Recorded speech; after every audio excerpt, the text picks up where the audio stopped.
Buenas tardes. Con la finalidad de cumplir con las disposiciones emitidas por la Secretaría de Salud respecto a la contingencia sanitaria generada por el virus COVID-19, en las que se recomienda distanciamiento y cuarentena, a fin de continuar difundiendo la literatura en México, el Instituto Nacional de Bellas Artes y Literatura, a través de la Coordinación Nacional de Literatura, agradece su presencia virtual a esta presentación editorial. Esta tarde presentamos el libro Orondo de Esteban Asensio, publicado este año 2020 por Laberinto Ediciones. Para hablar de este libro, hoy Agustín Monreal y Joel Ortega Juárez acompañan a Esteban Asensio. Esteban Asensio nació el 6 de diciembre de 1965. Estudió Sociología en la Facultad de Ciencias Políticas y Sociales de la Universidad Nacional Autónoma de México. Ha sido colaborador de la revista Casa del Tiempo, de la UAM, director fundador de Laberinto Ediciones.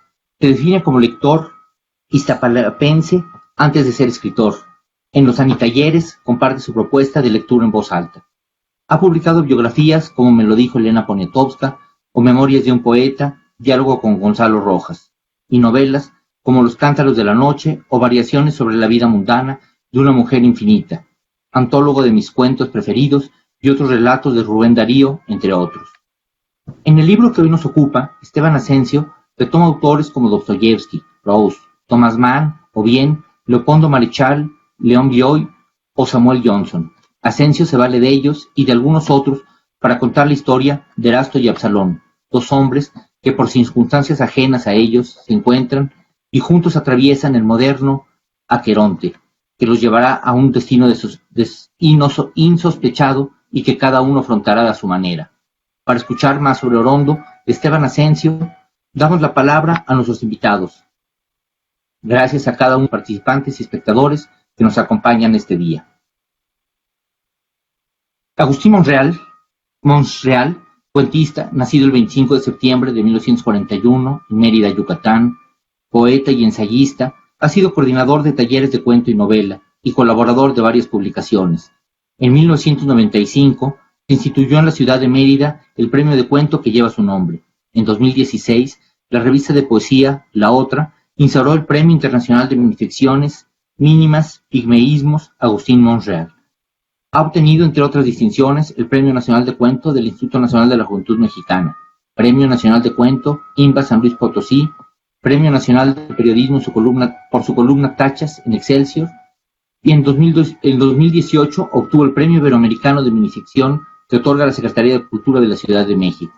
Por mencionar solo algunos de los libros que ha publicado, están Los Ángeles Enfermos, La Banda de los Enanos Calvos, Tercia de Haces o Deudas Pendientes. Los dejamos con Agustín Monreal. Por favor. Gracias, buenas tardes. Para empezar, bueno, pues yo también me siento muy orondo de estar en la presentación de Orondo. Y para abrir boca, para empezar así como a calentar motores, me gustaría nada más el comentario a propósito de uno de los aspectos que yo considero fundamentales de esta novela, que es el de hacer realidad, cumplir un sueño, realizar un sueño, que yo creo que se ha dado a lo largo del tiempo, sobre todo entre los escritores, pero también entre los amantes de la literatura y algunas veces entre los amantes a secas también, que es el de convertir en un acercamiento real la presencia de esos escritores a los que uno admira, de los que ha subrayado los libros, con los que se ha metido por ahí en las páginas a grandes discusiones, elucubraciones, insatisfacciones, inquietudes, problemas, pero que no puede resolver sino es a través de los propios libros. Pero el hecho de tener a Dostoyevsky enfrente, por ejemplo, bueno, pues es, supongo, todo un agasajo para cualquiera, ¿no? Y poder decirle lo que uno piensa a propósito de sus ideas, de sus conductas, los comportamientos de sus personajes, qué es lo que él cree, qué es lo que él manifiesta en sus libros. O agarrarnos a golpes con Proust, ¿no? Porque nos choca su elegancia personal, ¿no? Y decirle, bueno, está bien que escribas como escribes, pero a ver, ¿por qué tan fifí? ¿No? Y bueno, y meternos así con cada uno de los personajes que supongo que tú los elegiste por algo, y en un momento a lo mejor te voy a pedir si al menos aclaras el por qué el traer a estos personajes, ponerlos a vivir y además que hablen con su propia voz, porque los estás inventando en cuanto a ciertas conductas o acercamientos. Estos personajes tienen correspondencia escrita con uno de los personajes principales de la novela, con Erasto, pero el que se encarga de recibirlos cuando llegan y de traerles el tecito y toda la cosa, bueno, pues es el otro personaje, ¿no? Entonces, ¿por qué es esto tan importante, creo yo, de poder tratar a un gran escritor, de poder tenerlo enfrente, desenmascararlo, pero a la vez poder platicar como entre amigos, como si lo tuviéramos aquí, de pronto vamos a ver qué pasa con Onetti. A ver, Onetti, para esta noche, ¿qué tiene usted que decir? ¿No? A propósito de por qué no le dieron el premio nacional y se lo dieron el otro señor, a ver, ¿usted qué opina? ¿Qué dice? ¿Qué hay de vivo en estos personajes? Yo creo que esa es un comentario para empezar a propósito de todo este manejo que tan intrincado, tan sabroso, pero también tan vertiginoso en el que nos envuelve las páginas de Orondo. Y también, bueno, pero eso tú lo dirás, ¿por qué Orondo? Y la mención de determinados autores, Macedonio Fernández, como que elegiste también a los que son como nuestros ídolos por ahí, ¿no? Están estos personajes que este maldito en la montaña que es L'Omblois, ¿no? Que a ver con estas cuestiones de su vida personal, ¿qué hay en ellos que te atrajo, que te envolvió, que te invitó a querer tener estas conversaciones que muchos creo que hemos querido tener, pero que no nos hemos atrevido, y de repente tú, pues para envidia nuestra, tuviste el atrevimiento, y no solo el atrevimiento, sino la capacidad para ponerlos en vivo y ponerlos ahí en la novela, a participarnos sus ideas, pero también algunas de las controversias que se puede establecer con un determinado autor, ¿no? Con todo el debido respeto, con toda la debida admiración y con la pasión que requiere cada uno de ellos, ¿no? Que hay que meterse a realizar el sueño en forma y que solamente creo yo que se puede hacer por medio de la literatura. El gran hallazgo literario, para empezar, desde mi punto de vista, es haber puesto sobre el camino que nosotros mismos como lectores vamos a no pocos de los escritores que causan esta admiración y esta perdurable manera de ver el mundo, que son los autores que no se acaban además, que los que siguen vivos permanecen, ahí están. Y eso es algo que hay que agradecerle a Orondo, esta novela. Tuviste la fortuna, o alguno de ellos te la dictó, no sé, ¿no? Porque también estoy en la duda. ¿Tú solito la hiciste o la hiciste en colaboración con todos ellos? ¿No? Pero que es lo más probable. Pero bueno, eso ya tú nos dirás en su momento, ¿no? A ver, yo ya dejo planteada la incógnita ahí. Bueno, el maestro Joel Ortega Juárez es articulista, nacido en la Ciudad de México el 3 de marzo de 1946.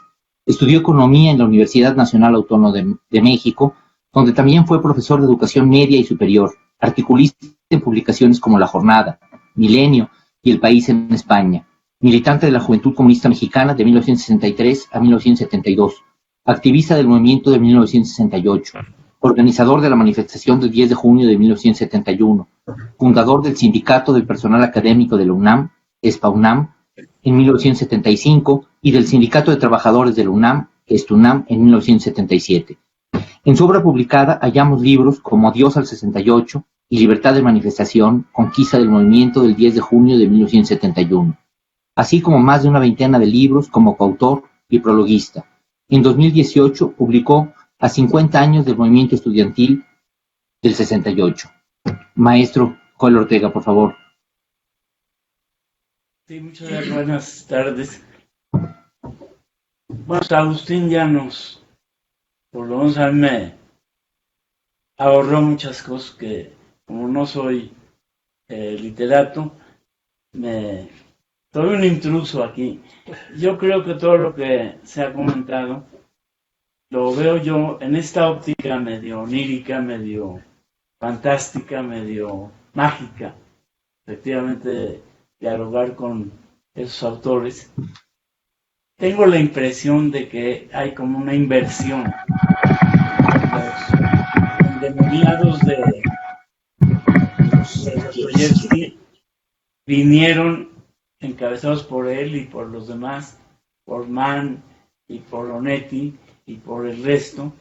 En realidad son las visitaciones del diablo al personaje central. En gran medida es Esteban. Nada más que él se esconde, se disfraza. No había en esa época, cuando escribió, está publicado en febrero, todavía COVID, pero él se nos adelantó y se puso un antifaz. Y en realidad con ese antifaz, esa máscara, recibe a todos estos literatos. Pero yo creo que es una trampa, no solo por la máscara. Y los diablos visitan al autor principal, y él, que aparentemente solo sirve los tés y los cafés, son muy aburridos eso, si no toman alcohol. Es un dato negativo de estos encuentros, pero el aparente mayordomo es en realidad el ser más sabio, y lo dice en algún momento cuando le dice: tú sí, tu sencillez es más valiosa que la petulancia de los intelectuales de las élites. Y yo creo que ese es uno de los mensajes. El otro, que es muy persistente a lo largo de la narración, es esa pelea interior por defender la autenticidad, la generosidad, en contra de la mezquindad, contra de la propiedad. Hay una carta de Leo muy interesante que rechaza la propiedad y admite o la establece como la fuente, la génesis de todos los desvaríos, perversiones, etc. Y en esa parte, como no soy tan... conocí personajes de dostoyevskianos, endemoniados del diablo, ¿no? Como era Miguel Eduardo Valle, un personaje que salió de las páginas de Dostoyevsky y luego se hizo quién sabe qué cosa, pero es secundario. Tú has dicho con certeza que estos autores, todos los autores, creo, yo se lo he oído o leído a Gabo, a Neruda, al propio Dostoyevsky, a Sabina, que es cantante, pero que es también para mí uno de los grandes autores contemporáneos, Joaquín Sabina, no Sabines. Todos dicen, unos lo reconocen, otros no, que los escritores surcen, vamos a llamarle así, como colchas, tejen pedazos de colchas, es que hacían las abuelas nuestras, con pedazos, retazos. Se llamaba retazos, ¿te acuerdas? De la vida. Antes vendían una cosa de, tú sí eres mi contemporáneo, entonces tú sí sabes, una retacería de Larín, claro, que era el chocolate del esnable, aparentemente. Y yo compraba eso porque era para lo que alcanzaba, pero creo que eran hasta mejores que los chocolates ya elaborados. Yo aprendí a comerlos en la calle de Miguel Schultz y Alfonso Herrera. Había una y ahí estaba esa pedacería, ¿no? Exacto. Sí, Esa retacería, esa pedacería, sí. Yo creo que lo que hace Esteban aquí es esa colcha de pedazos con autores, con diálogos, con un delirio. Es como onírico, porque no sabemos cuándo está despierto y cuándo está en un delirio. Y un delirio que no es delirium tremens, porque Esteban tiene un defecto gravísimo, hay que denunciarlo. No chupa. Y esa es una cosa terrible. o por lo menos... Habría que engañarlo y un chupón, ¿no? Pero aquí me siento muy honrado porque estás tú, pero está el Quijote allá atrás. Y está un personaje genial que solo alguien como Esteban puede tener al lado de Balzac, al lado de Mayakovsky, al lado de todos estos. También, ¿quién crees que está? Pinocho. Y yo creo que hoy es el personaje más interesante del mundo. Y Marilyn Monroe. Ah, bueno, esa. Pero Pinocho es... ausencia en la novela, ¿eh? Exacto. Es muy grave. O sea, esos dos, la parte de Marilyn Monroe y del alcohol es terrible. Pero a ver, Esteban, te hice una pregunta. ¿Por qué los... a lo mejor él es el de la Ouija. Yo creo que en realidad es una novela de Ouija. Esteban se puso con la Ouija a invocarlos a todos y los trajo. Pero ¿por qué a estos? ¿Y por qué no al ratón Macías y a Marilyn Monroe y a otros, no? Porque una de las cosas que ahorita que decía Joel, bueno, a mí me llama la atención, es que no hay, o están, pero por allá, muy, muy, muy lejos, personajes femeninos.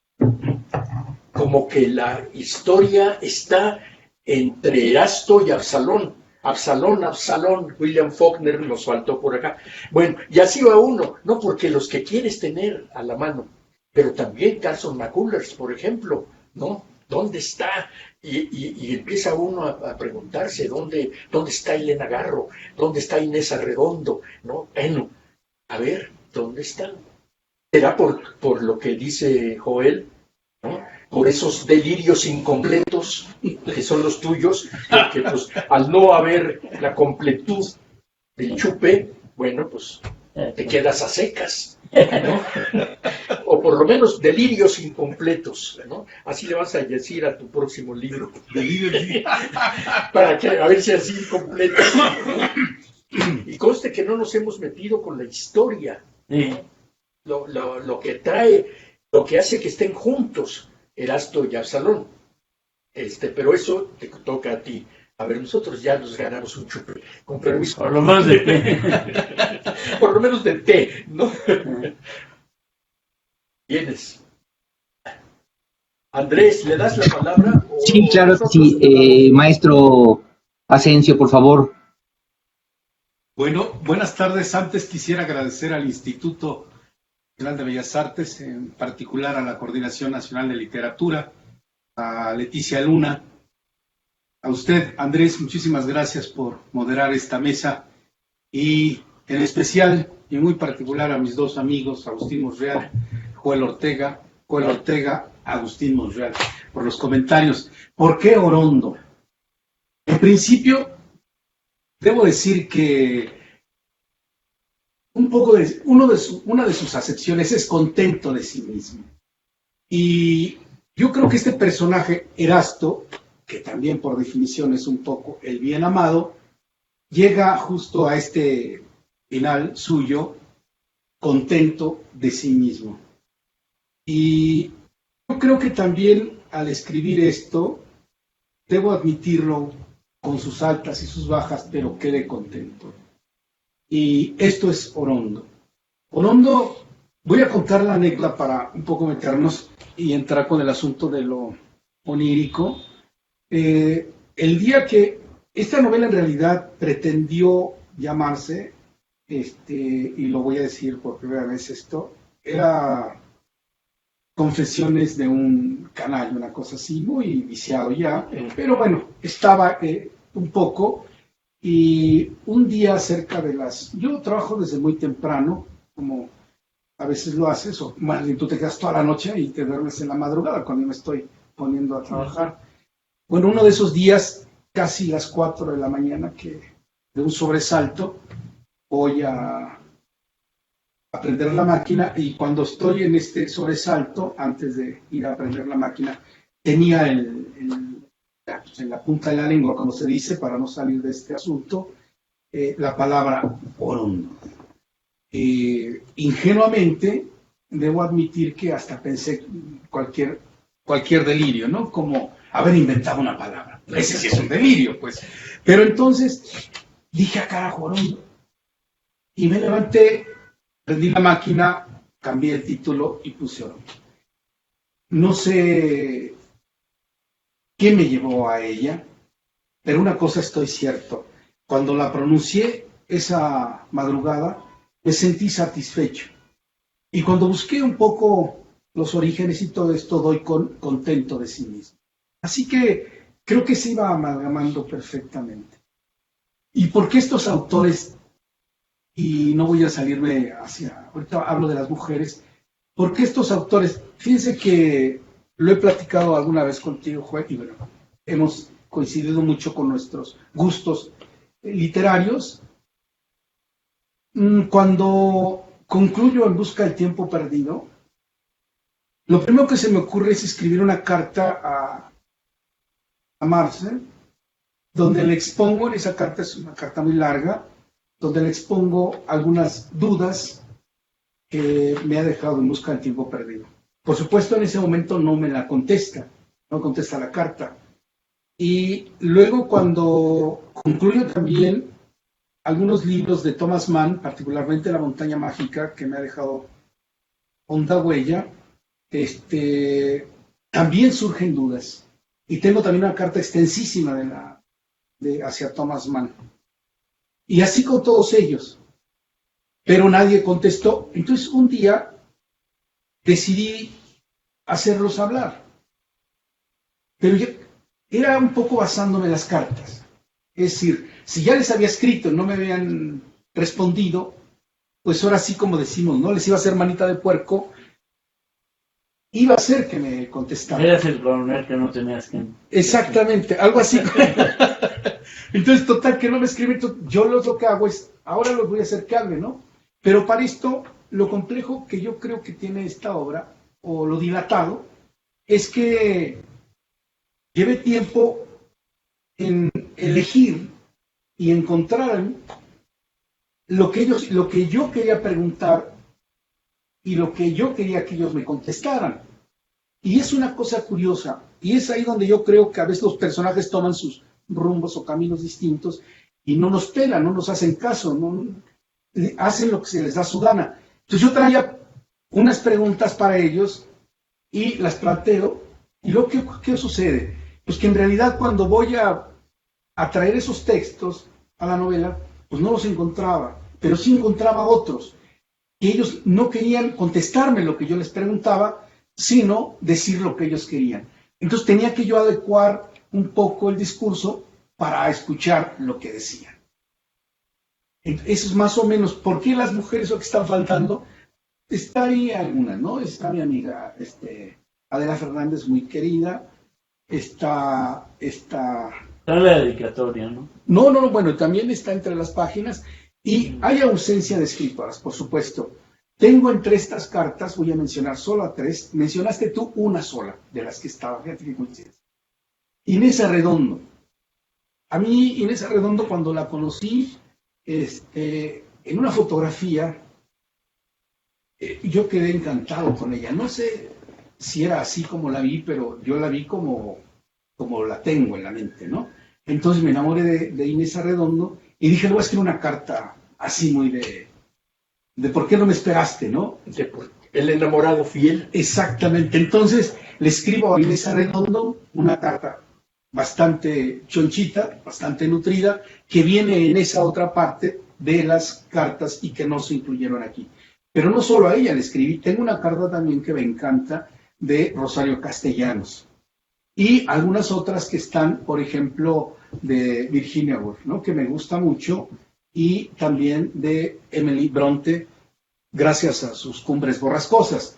Entonces, sí hay mujeres, pero hoy tocó nada más, en este caso, muy particular, en Orondo, aparecer a los hombres, lo que no quiere decir que no me haya ocupado de mujeres. Y por supuesto lo que pasa es que con ellas, pues sí, hay un poco más, entra el asunto, sí está el asunto amoroso en estas, pero en ellas es un poco más, me tengo que, hay como que me descubro un poquito, ¿no?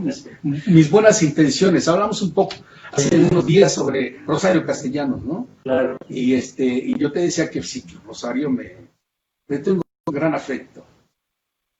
Pues esto es más o menos lo que... Dijiste, bueno, yo veo que el título es otra apropiación que tú haces, otra apropiación revolucionaria para la literatura, porque así como te apropiaste de estos personajes para hablar de ellos o ponerlos a hablar y hacerlos tuyos, pasó lo mismo con Orondo.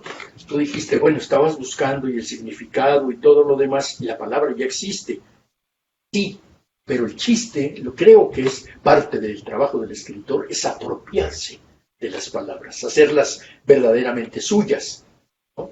Entonces, de repente, Orondo, para mí, ya es la novela, ¿no? Ya Orondo, realmente, te digo, sentirme así muy Orondo porque estamos presentando, ya queda en segundo término.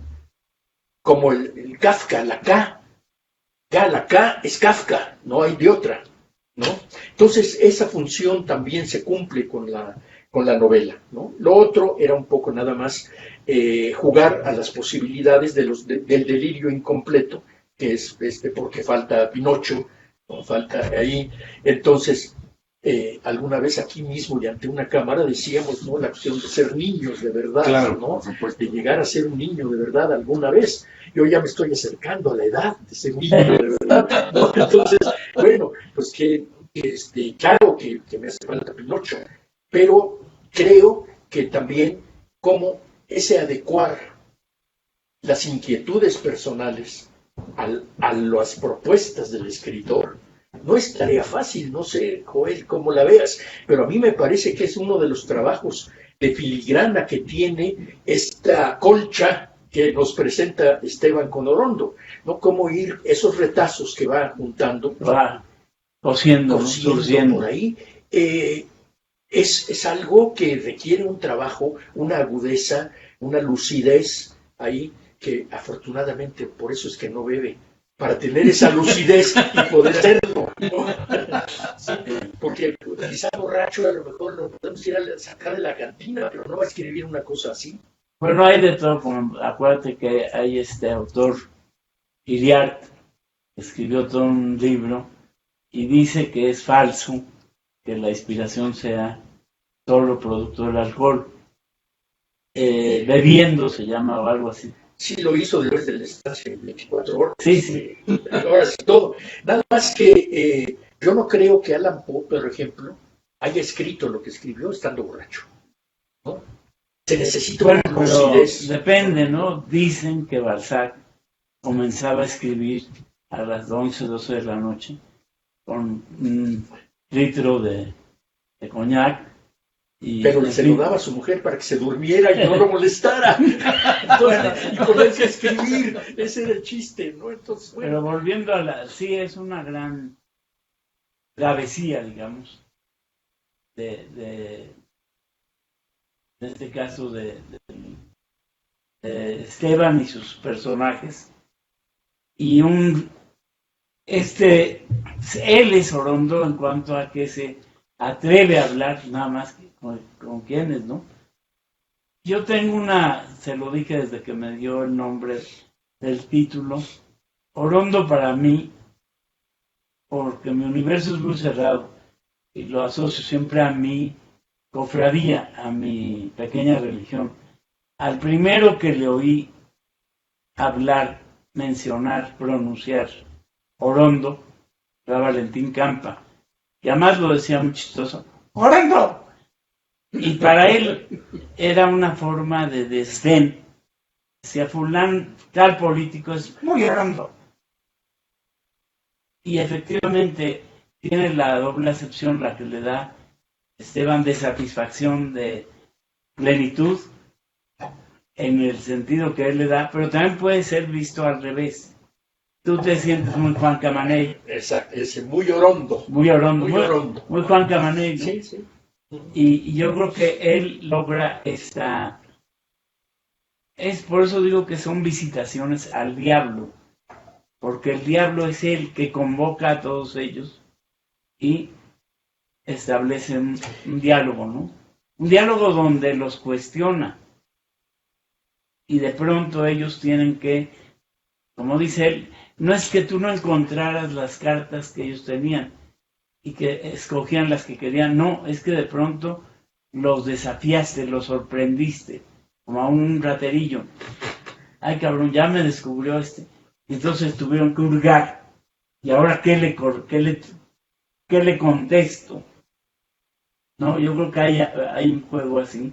Y es donde entra lo que tú dices, la parte de ilusión, la parte de delirio, de todos los seres humanos tenemos esa, si no estaríamos otra cosa, esa, no sé si sea cualidad, a lo mejor es un tormento.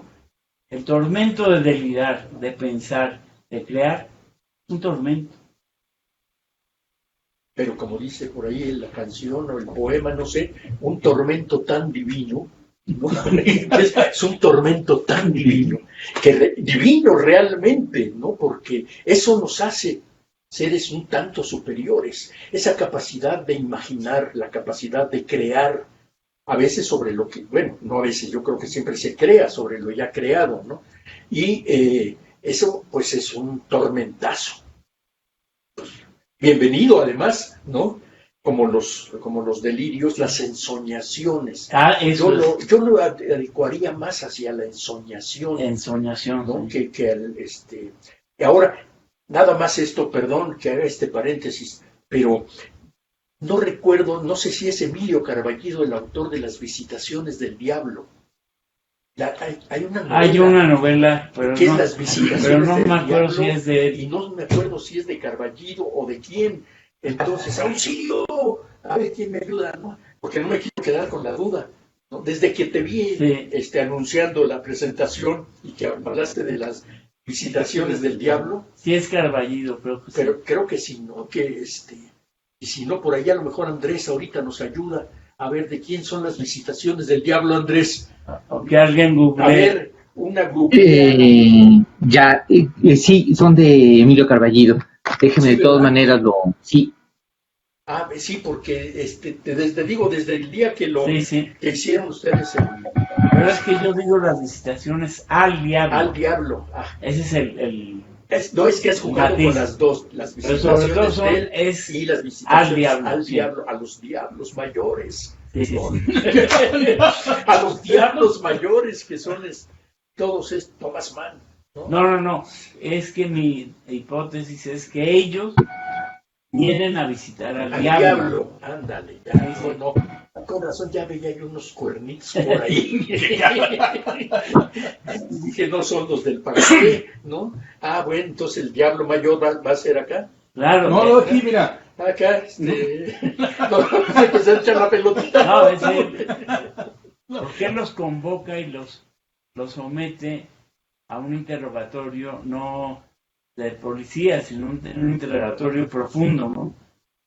Y ellos, ya lo contó ahorita muy bien, primero les manda esas cartas que nunca se publicaron, pero que son el empujón para esto. Y luego, ya que están, nos lo acaba de decir Esteban, no siempre le responden, se evaden y buscan otras. No se va el personaje, da otras respuestas ante el interrogatorio del diablo. Sí, estoy consciente de eso, que Visitaciones del Diablo es un título de Carballido, pero yo aquí le llamo Visitaciones al Diablo. Sí. Es la pequeña... Ajá. Ahora, no sé qué tanto pensaste mucho en Dostoyevsky para escribir esto, porque está la parte de la que no hemos hablado, que es la historia, la parte anecdótica de esto, y que por ahí tiene sus resonancias de Crimen y Castigo. Sí. Cuanto a la cuestión de estos dos expresidiarios que tienen un pasado en común, en la cuestión del crimen entre ellos, ¿qué tanto hay de eso o es mera lucubración mía? Yo me lo compré por haber visto a Dostoyevsky junto con esta historia de dos expresidiarios, uno de ellos que se chuta al otro y así, ¿no? ¿Qué hay de...? Fíjate que dos de las obras efectivamente de Dostoyevsky son las que en lo personal a mí me han llamado siempre mucho la atención y las he leído con cierto acercamiento o muy cerca, que son Los hermanos Karamazov y justamente El crimen y castigo. Es posible que se haya colado Dostoyevsky. Definitivamente no podría, aquí mismo está mi maestro, no podría evadirlo ni evadirme de esa mirada. Es algo que para mí ha significado buena parte de mis lecturas, ¿no? Dostoyevsky. Y sí, yo creo que sí, definitivamente debe haber algo. No sé qué tanto, es difícil decirlo, pero no dudo que esté por ahí. Pero él y los demás. Claro. No quisiera dejar pasar lo de Pinocho. Fíjate que cuando ya tiene tiempo, porque justamente en tu casa, alguna vez te pregunté, cuando entré a la casa de Agustín, había muchos Pinochos, y te pregunté que ese personaje, sí, me dijiste tú que claro que te gustaba y que no sé qué. Incluso hablamos desde el vientre de la ballena.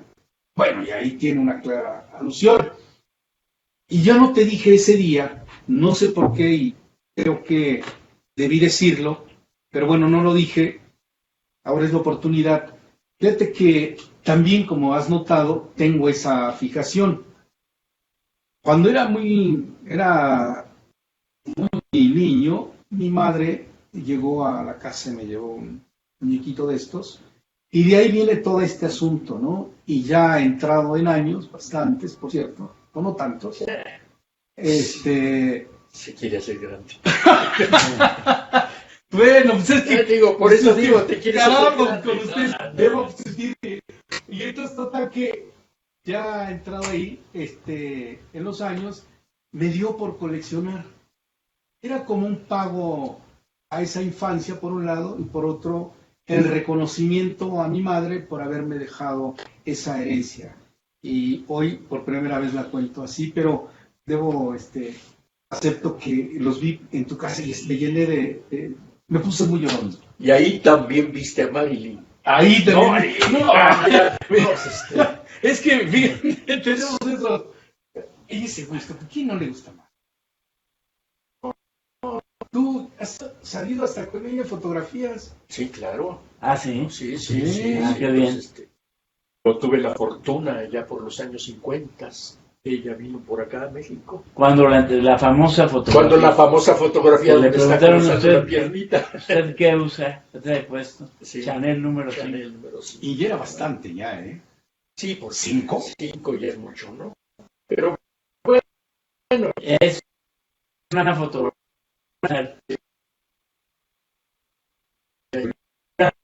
Hace muy poco que murió. no era Héctor García. No. Es un fotógrafo que era, pues, fotógrafo de diario. Y mi hija, una de mis hijas, lo entrevistó. Y pues era todo un personaje. Pero se hizo un gran escándalo. Sí. No fueron los 50, ya eran los 60. Fue en la plena época de Díaz Ordaz. Casi un poquito antes de que viniera Kennedy y su mujer. Pero, en fin, efectivamente es un gran personaje, ¿no? Sí. Y bueno, pues Pero ya no dijiste, bueno, ante la cuestión de lo de el por qué la influencia o el influjo de Dostoyevsky con Crimen y Castigo, ¿no? Por la cuestión de los desde que hay crimen y castigo. Claro, ¿no? es que hay un asesinato, por supuesto. Hay un asesinato y yo lo vi. ¿Qué ocurriría? Me hice esta pregunta. ¿Qué ocurriría si dos personajes, por circunstancias ajenas uno de otro, uno de ellos asesina, es el asesino, lo mata, listo. Y el otro, por supuesto, en días, en meses o en años va a morir igual, muere. Yo me hice la pregunta, ¿qué ocurriría si estos dos personajes estuvieran del otro lado o se encontraran del otro lado, una vez que han muerto? Una vez que cruzaron, gracias a Queronte. Así es, ¿no? Entonces, ¿qué ocurriría? Y no tenía respuesta. Pero sospeché que el otro, el asesinado, que sería en este caso Absalón, en lugar de vengarse, le pagara con, vamos a decir algunos adjetivos, admiración, respeto. ¿Qué ocurriría con el otro ante semejante acto noble, digamos? Cuando esperaría que le atacara, esperé un descuido y entonces asestarle un golpe mortal. Cuando entonces lo que tiene ante sí es a un hombre noble que le va a asistir, porque el tipo además se encuentran, es curioso, pero se encuentran siendo uno más viejo que otro. Cuando el joven, el que fue asesinado, bien podría quitarle la vida de dos golpes, no lo hace. Y esa historia, como no podían responderme, dije, tengo que contarla. Porque ante este asesinato certero, porque además él sabe que tiene que matarlo, entra y lo mata, listo, se acabó. En lugar, cuando se vuelvan a encontrar, en lugar de decir, canijo, tú me hiciste esto, ahora voy a ser una persona totalmente contraria a lo que tú esperarías de mí. Esta intención fue la que me lleva a desarrollar toda esta tesis, ¿no? Y esta idea me gusta, un poco cuando Raskolnikov no puede, ¿no? El tormento de haber matado a esta usurera y es perseguido por el agente, el policía. Bueno, entonces no lo deja en realidad el tormento. Este cuate vive tranquilo, ¿no? El caso de Noel. Este cuate vive tranquilo. El que vive atormentado es el otro. Es el que dice, voy a buscarlo, lo encuentro, y ya cuando lo ve, todo desvalido, en lugar de hacer esto que se esperaría el asesinato, hace todo lo contrario, ¿no? Le asiste, lo cuida, lo protege. Yo no sé si esto ocurra, pero, no, pero aquí sucedió. Pido yo, como lo vi, que te saliste de Dostoyevsky y te fuiste con León Blois, ¿no? Para tomar esta cuestión de la piedad hacia el otro. La piedad del que ha sido humillado, el humillador. Como que eso es más de este cosmos de Blois que de Dostoyevsky. Dostoyevsky yo lo identifico más con Raskolnikov, con Svidrigailov, con ese tipo de personajes verdaderamente que dan ganas así de sacudirlos, ¿no? Uh-huh. A ver, pero que nos sacuden a nosotros permanentemente. Claro. Entonces, yo ahí siento que empataste a los dos autores bien, ¿no? Con él, pero no en una mera cuestión anecdótica, sino en las profundidades del alma, que es a donde yo creo que llegaron estos personajes, Erasto y Absalón. Y por cierto, ¿por qué Absalón? Bueno, esta reunión está siendo transmitida en Facebook Live. Ya, bueno, es un recordatorio, creo que nos faltan 5 minutos para terminar la transmisión. Entonces les pediríamos unas palabras finales. Sí, pues. Bueno, pues yo cierro simplemente con la palabra orondo, cierro con otras que me llenan de satisfacción, felicidad y admiración. Mi amigo Agustín Monreal conmigo el día de hoy, mi amigo Joel Ortega. Con esto yo me despido. Estoy muy contento. Pues yo me siento como usurpando un espacio que ya dijo bien Monreal, pues es solo para los niveles de Dostoyevsky, de el francés, que siempre se me dificulta mucho pronunciar. Y el estar convocado por el diablo y hablar con él es un honor, ¿no?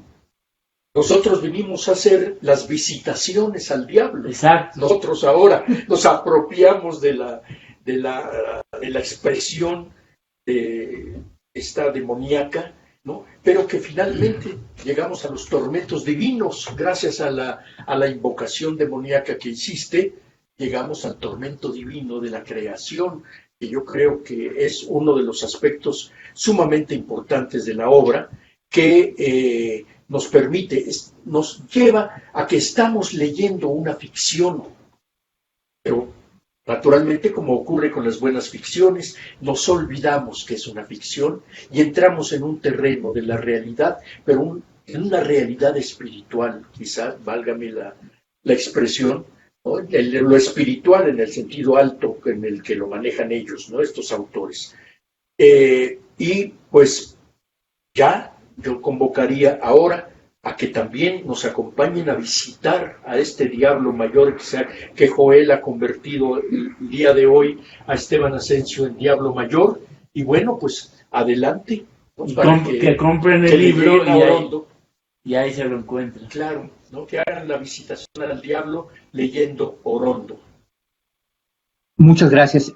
Bueno, para despedir esta presentación editorial, está aquí la maestra Leticia Luna, para ver si ella nos puede decir unas palabras. Se integró hace un ratito.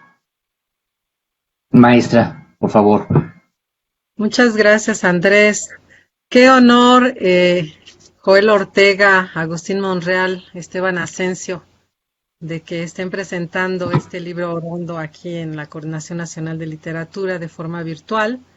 Realmente es un gusto leer este libro, es un gusto que a pesar de la pandemia los escritores estén en activo presentando sus libros, escribiendo, comentando.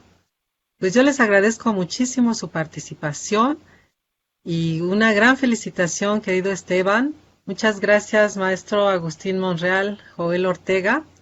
Y pues yo creo que le voy a dar la palabra a Andrés Gómez Glockner, su director de Literatura y Autores de la Coordinación Nacional de Literatura, para despedir este evento. Bueno, muchas gracias.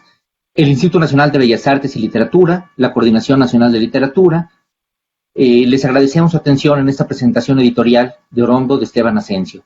Muchísimas gracias y muy buenas tardes. Hasta luego. Tardes. Hasta luego.